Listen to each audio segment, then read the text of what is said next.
So what does the government do? They decide, well, they say we have a financial crisis and we have to fix the financial sector first. What's wrong with the banks? Well, the banks have bad loans.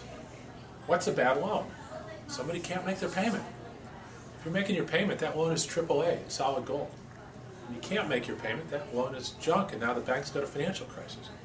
So we've got a financial crisis because we've ruined the economy, people can't make their payments, and so they start funding the banks and the insurance companies from the top down with trillions of dollars. This was a trickle down that would have made Reagan blush. It doesn't work. There is no channel to funding a bank to getting money into somebody's pocket so we can make his mortgage payment. And today the numbers came out. Foreclosures are still going up. They're at the highs. They haven't even started coming down 2 years later.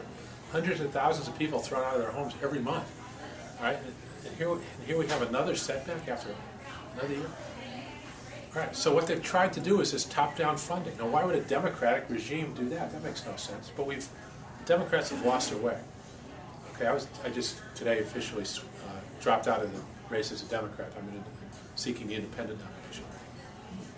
They've joined this group that believes you got to fix all these things from the top down. It's kind of an elitist approach to everything, where and it's just wrong. Okay, I not only don't like it, but it's wrong. The right way to do it is to stop taking money out of the paychecks of people working for a living, so our take-home pay goes up, and you can buy the products you produce. And once people have enough money, once your take-home pay is high enough where you can buy products, business competes for our consumer dollars. And if somebody makes the best ketchup and makes $1 billion because we like the ketchup, more power to them. That's capitalism. Somebody makes a bad ketchup and they go out of business, sorry. You're gone, let somebody else have a chance to get our dollars. Right? Somebody builds cars we like, we buy them. Somebody builds the wrong cars, sorry. Okay, but we've got to keep the consumers there with his dollars to spend so that business can compete for those dollars. So my first proposal is a full payroll tax holiday, the FICA taxes. This is money taken out for Social Security and Medicare. It's 15% of your paycheck, half by business and half by the individual.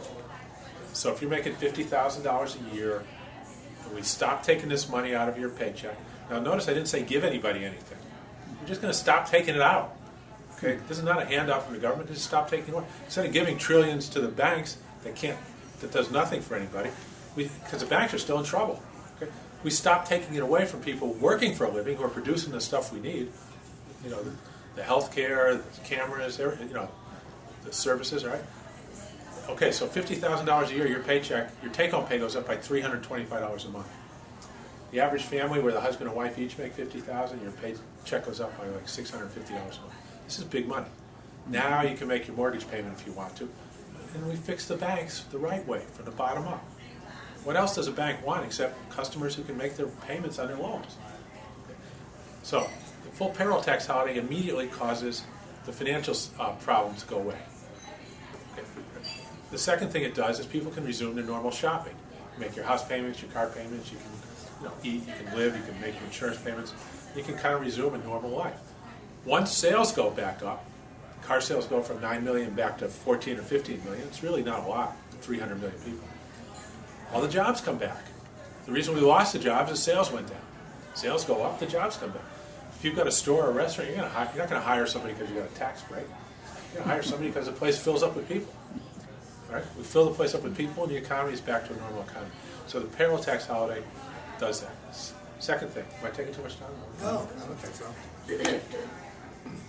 Second thing, I want to give a $500 per capita federal distribution. Oh, and notice that I'm not talking about expanding the federal government. I'm just talking about stopping taking away people's money so the private sector can come back. These will be private sector jobs returning. Second one, $500 per capita revenue distribution for the states. That means the federal government writes a check to all the states based on the number of people in the state. $500 per person. It's fair to all the states. Everybody gets the same amount based on the number of people.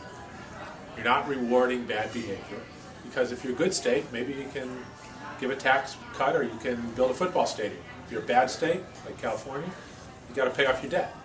Okay, so it's not, it's not favoritism or anything like that.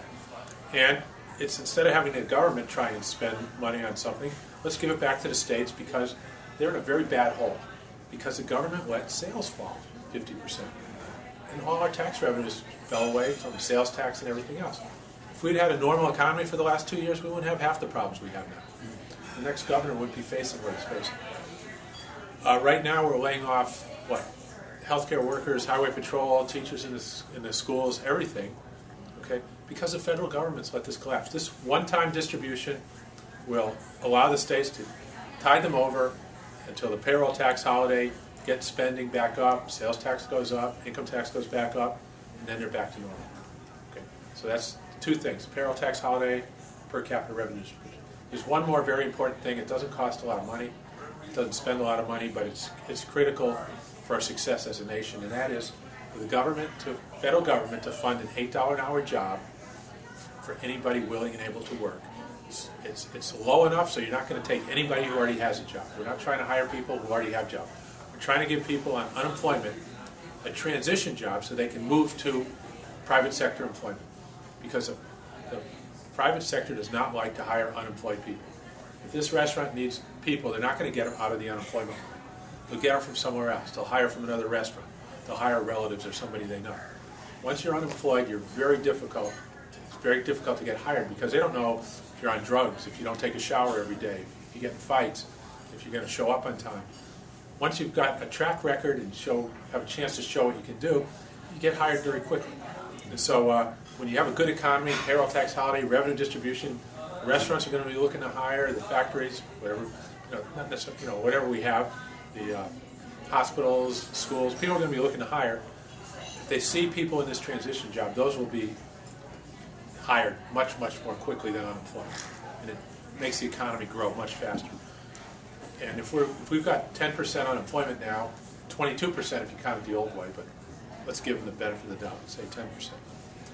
The number of people you'd actually have in this transition job once it gets going, instead of, well, let's say unemployment came down. A normal unemployment might be 4.5%, 5%.